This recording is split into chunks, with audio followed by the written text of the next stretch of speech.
As fortes chuvas no estado causaram graves problemas na agricultura. O escoamento e a produção de grãos de arroz foram afetados, o que resultou em grandes prejuízos para os produtores.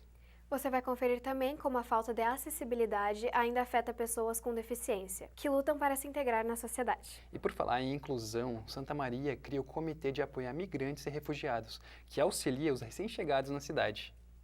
Veja agora no Telejornal Lab News. Olá, está no ar o Telejornal Lab News. As fortes chuvas que atingiram o estado do Rio Grande do Sul afetaram o escoamento da produção agrícola e de alimentos, o que causou grandes prejuízos para os produtores. Confira na reportagem de Vitória Oliveira. Os agricultores de boa parte do Rio Grande do Sul estão enfrentando grandes desafios devido às intensas chuvas que assolaram o estado em maio. As plantações estão alagadas e as estradas rurais estão intransitáveis. O que foi possível de ser colhido ainda enfrenta a dificuldade do transporte da produção até os centros de distribuição.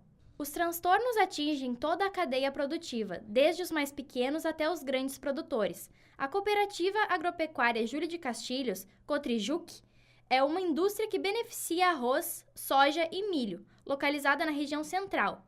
É o que explica o coordenador técnico comercial Donald Luiz Paul. E no início das chuvas ali, quando começou toda a questão de muita chuva que trancou as rodovias, então a gente teve uma parada de descida de soja em direção ao porto, né? Então isso aí afetou.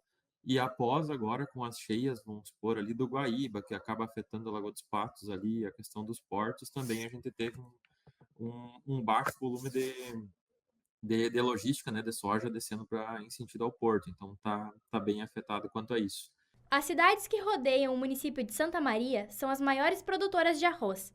Ao total, na safra de 2023, foram 1 bilhão e 96 mil toneladas, conforme o Instituto Rio-Grandense do Arroz.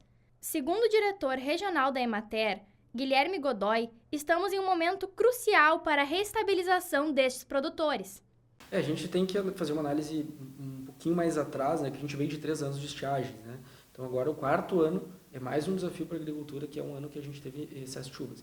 Então são pessoas que perderam tudo ou quase tudo por 4 anos. Né? E a economia dessas famílias ela foi bastante deteriorada, vai um bom tempo para a gente recuperar. A Emater tem buscado trazer algum alento para essas pessoas, no sentido de orientá-las em como refazer o seu sistema produtivo, refazer a sua horta, que muitas vezes elas perderam além da sua casa, o seu emprego, o seu ganha-pão e a sua alimentação. Né? Muitas famílias no meio rural produzem boa parte do que consomem. Então, assim, a gente está propondo um trabalho de reconstrução. A parte de grãos foi bastante afetada. Nós tínhamos 30% desse 1 milhão e 57 mil hectares de soja por colher.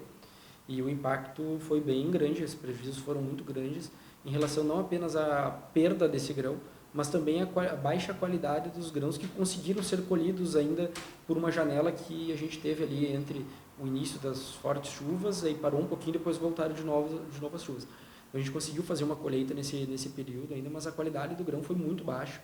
Então se perdeu muita qualidade e, por consequência, o produtor acaba recebendo bem menos. Né? Segundo a Confederação Nacional dos Municípios, os prejuízos são de 2,7 bilhões de reais na agricultura e 220 milhões na pecuária.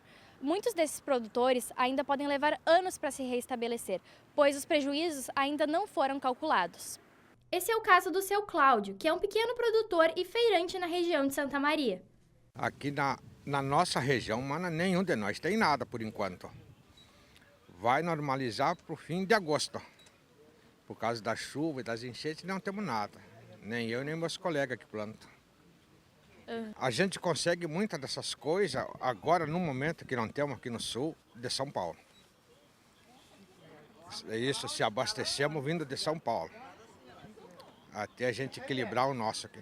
Muitas medidas ainda devem ser tomadas, pois a demora da chegada de produtos no destino pode gerar o aumento dos preços de diversos alimentos que vão chegar aos mercados. O governo federal anulou o leilão que pretendia comprar 263 mil toneladas de arroz devido à suspeita de irregularidades no processo. A denúncia apresenta incapacidade técnica e financeira de algumas das empresas vencedoras da licitação. O processo licitatório também foi criticado pelo fato de um ex-assessor parlamentar do secretário de Política Agrícola, Nelly Geller, ter intermediado a venda de 44% do arroz no leilão. Em relação à capacidade técnica das empresas, o que se tem apontado é que 3 das 4 vencedoras não são do ramo de arroz ou de importação. Segundo Edgar Preto, presidente da Companhia Nacional do Abastecimento, a CONAB, ainda não há uma data para que o novo leilão aconteça. Pessoas com deficiência buscam por mais acessibilidade no cotidiano e, para isso, contam com a empatia da comunidade e a atenção das estruturas dos locais que frequentam. Confira na reportagem de Luísa Silveira.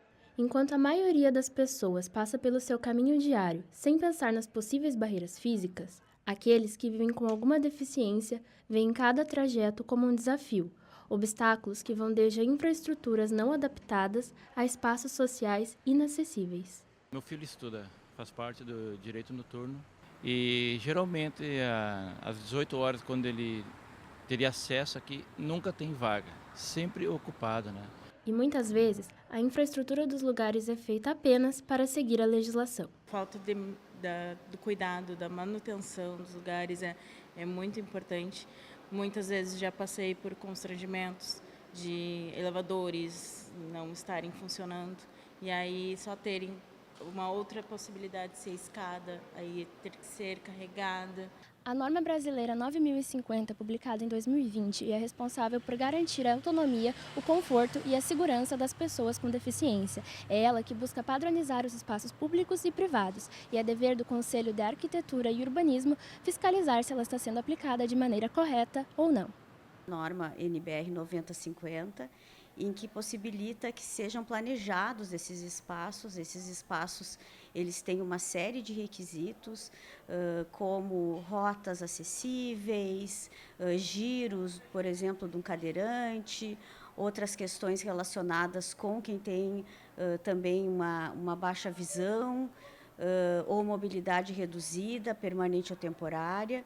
Então, tudo isso é tratado dentro dessas normas e são muito necessários quando a gente vai avaliar e fazer um projeto. Hoje, muitos lugares se encontram dentro da norma, porém, a falta de conscientização da população ainda é um grande desafio para a acessibilidade entrar na rotina. Em Santa Maria, novo comitê apoia migrantes e refugiados, acolhendo quem chega à cidade em busca de novas oportunidades. Confira na reportagem da Vitória Oliveira.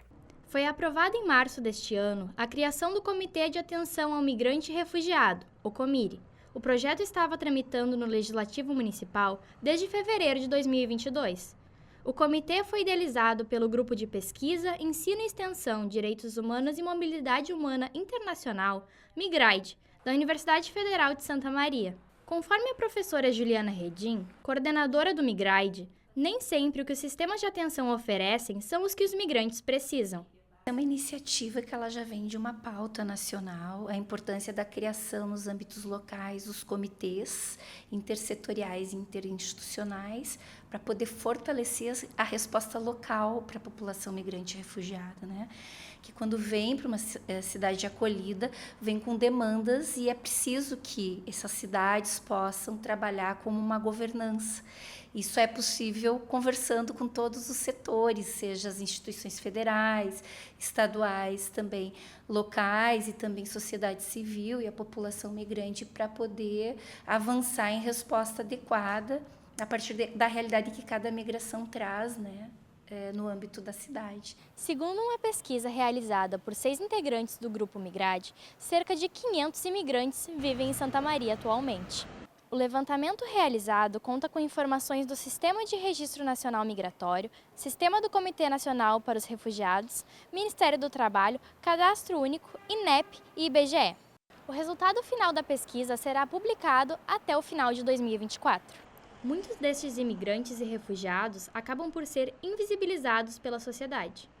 Seja um migrante brasileiro em Moçambique, ele precisa se sentir acolhido, precisa sentir-se em casa. Então, as políticas devem estar preparadas para acolher o migrante, até porque o mundo é assim, foi assim que o mundo foi criado, que em todo canto tem sempre alguém que não pertence àquela região, que está ali por alguma razão e não deixa de ser um cidadão, não deixa de ser uma pessoa que vai contribuir para o desenvolvimento daquele país. Então, É importante saber que existem pessoas que estão nessa luta para tentar acolher os migrantes da melhor forma possível, seja em políticas, em adaptação cultural, a língua, que é mais importante, que é uma das principais barreiras, porque até eu, às vezes, vou num serviço público e tento falar, a pessoa, mas eu não estou conseguindo entender, eu fico, e é português, imagina para quem fala inglês ou para quem fala francês, acaba sendo um pouco mais complicado. O comitê será composto por representantes das secretarias do município, representantes do Migride, da Cátedra Sérgio Vieira de Mello, da Caritas, da Polícia Federal e do Ministério Público. Também será feita uma Assembleia Geral para serem escolhidos representantes de imigrantes e refugiados que irão integrar o comitê.